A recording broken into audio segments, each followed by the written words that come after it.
Yo, kumusta mga kabuli? Ani So Idja? eto na nga mga kabuli, for today's video ay nandito nga na naman ako sa gitna ng karagatan para sa isa na namang fishing adventure. Mamamana nga ako ngayong araw ng isda sa labas o rekur samantalahin habang kalmado ang dagat habang naglalabasan nga ang mga isdang mulmol. May season din kasi kung kailan naglalabasan itong mga isdang mulmol kaya naman sinasamantala nga naming mamana. At pagkarating ko nga dito sa spot kung saan ako mamamana ng isda ay wala na nga maraming satsat, agad na nga rin ako ditong sumisid para humanap ng isda. At pagka-area ko nga dito sa aking bangka ay may nakita nga pala ako ditong grupo ng mga maliliit na isda kaya naman kinuhanan ko nga muna sila ng video dahil napakaganda nga nilang pagmasdan dito sa ilalim ng tubig. At dito nga mga kabule, sinimulan ko na nga pala dito ang bakbakan. Humanap na nga ako dito ng isda na aking mapapana. At may nakita na nga pala ako ditong isdang mulmol binamano kaya naman dahan-dahan ko na nga itong linapitan para hindi siya makatunog. At nang makalapit na nga ako dito sa isda eksaktong agwat ay agad ko na nga rin itong binanatan o pinana, tinamaan sa kilikili. Agad ko na nga rin pala ditong kinamol itong isda, baka biglang magpumiglas, biglang makawala, sayang naman yung buhay naman. Agad na napasisid nga na naman pala ako dito dahil may nakita nga akong isdang mamula-mula sa ilalim ng tubig na labasin. Limitadong galaw lang dapat hanggang sa makalapit sa isda dahil maling galaw ko nga lang dito agad papasok yung isda sa kanyang butas.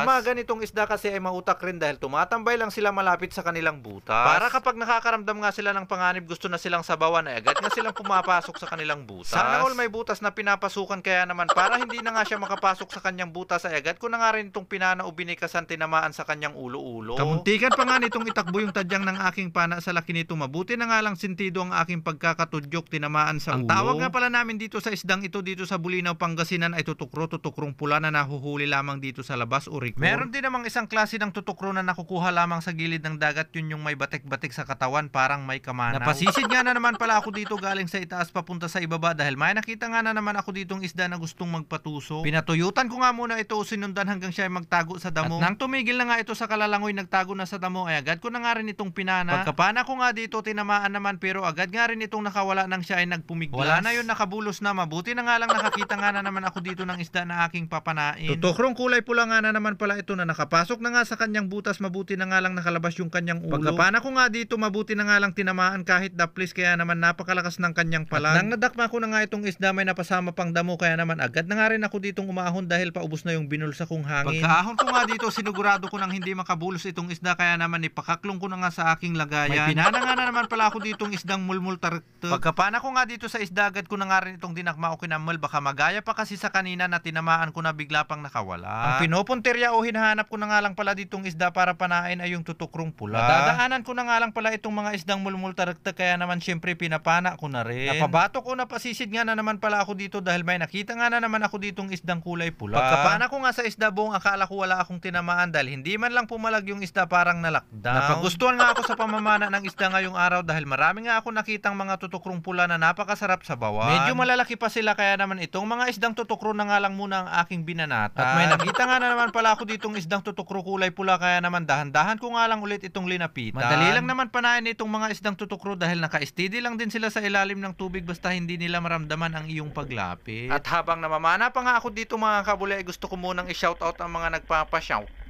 Shout out kay GBJ Ortelio o Chavez from Bali. Shout out kay Teng Carolino from Anda. Shout out kay Irene Basco from Benguet. Shout out kay Kamba Marvin. Shout out kay Sir Billy Karanay, Asbury College. Madam Angelica Carolino Karanay ng Anda National Sablig High School. At kay Mikmik Makulit. Shout out kay Marie Di Guzman Ubayan from Kuala Lumpur, Malaysia. Shout out sa Go and Katabay family from Arnedo and Cavite. Shout out kay Zitong Kaagusan. Shout out kay Jegar Aquino G from Tundol, White Sand Beach, Stop. Shout out kay Melbert Recopilacion. Shout out kay Abilin Malano Alfredo. Shout out kay Luar C Navarro from Taguig City. Shout out kay Angelo Biesta. Shout out kay Diego Manga. Shout out kay Dylan Itan Dadula. Shout out kay Chris De La Pieza. Shout out kay George Istalin Maagad. Shout out kay Mark Daniel Pizarro from Bani, Pangasinan. Shout out kay Dizon Rinjay from Concordia. Shout out kay Remark Loberes from Tupa, Bulinaw. Shout out kay Christian Yaranon from Aringay, La Union. Shout out kay Mark M. Mendoza from Tacloban City. At balik na nga tayo dito sa aking pamamana. Sa kasalukuyan nga ito mga kabuli ay may pinana nga na naman ako ditong isdang tutukro. At nang tinamaan ko nga itong isda, agad ko na nga rin itong dinakma, baka maunahan pa nga akong dumakma ni Mang Kano. At napasisid nga na naman pala ako dito dahil may nakita nga na naman akong isda dito sa ilalim, first class na isda, lapu-lapu. Mag-iisang kilo na nga rin pala itong huli kong isdang lapu-lapu kahit ilang piraso lang. Dahil good size nga ang kanilang sukat, parang pinili. Kwartang linaw nga sana ito kapag ibinenta kaya lang madalang nga lang ako nakakahuli ng ganitong isda kaya naman pang-uuwi pinaulam ko na nga lang muna. Para naman kahit paano nga sabi ko, makakatikim nga naman ng first class na tinik yung aming pusa. May namataan nga na naman pala ako ditong isdang mulmul taragtag, kaya naman agad ko na nga rin itong pinana ng analnalso. Abay, napakasarap naman talaga pang ihaw nitong mga isdang mulmul taragtag, kaya naman sigurado ka sa akin mamaya pagdating sa bahay, ipapaibabaw kita sa bunot ng nyog. Liwanagin ko lang po para sa mga hindi nakakaalam, itong mga isdang mulmul taragtag ay hindi ipinagbabawal na hulihin dito sa amin. May mga nagko-comment din kasi dito sa comment section bakit daw kami naghuhuli ng ganitong isda ibawal dahil nakakapag-produce nga daw ito ng mga buhangin. May ilang klase rin kasi itong mga isdang mulmul, may mga mulmul na nakatira sa bato at meron din sa mga damo. At yung mga isdang mulmul nga na nakatira sa bato, yun nga yung parrot fish na kumakain nga ng mga bato na nakakapag-produce ng mga buhangin. Kaya naman hindi nga kami kumukuha ng ganong klaseng mulmul, ang kinukuha nga lang namin itong mga isdang mulmul taragtag na kinakain lamang ay mga damo. Dinuruduro sinarapan ko na nga lang itong last na huli kong isda dahil biglang nasira nga dito yung aking pana, mabuti na huli ko pa rin. Ako na ako mga kapatid, biglang nasira ang pana natin. Sayang,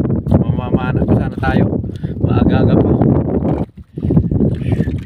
Uwi na tayo mga kabuli, di bali may huli na rin tayo. Pwede nang pangulam yung huli natin ngayong araw. Buti bago nasira, nakadali pa tayo. Yung isa sinarapan ko na lang, nasira yung kalabitan eh. At dito nga mga kabuli, bago ako umuwi ay binuhos ko na nga muna itong mga nahuli kong isda. Baka sabihin nyo kasi, por Diyos, hindi naman pinakita ni kabuli yung huli niyang isda. Sumurok ko murang 2 kilo na nga rin pala itong nahuli kong isda, kung hindi lang siguro nasira yung aking pana, madadagdagan pa ito. Gusto ko nga lang ulit magpasalamat sa inyo mga kabuli dahil sinubaybayan nyo na naman itong aking adventure hanggang dito sa dulo. At syempre naman, oo, kung nagustuhan mo nga itong aking video, sana naman wag nyo na naman kalimutang i-like at i-share.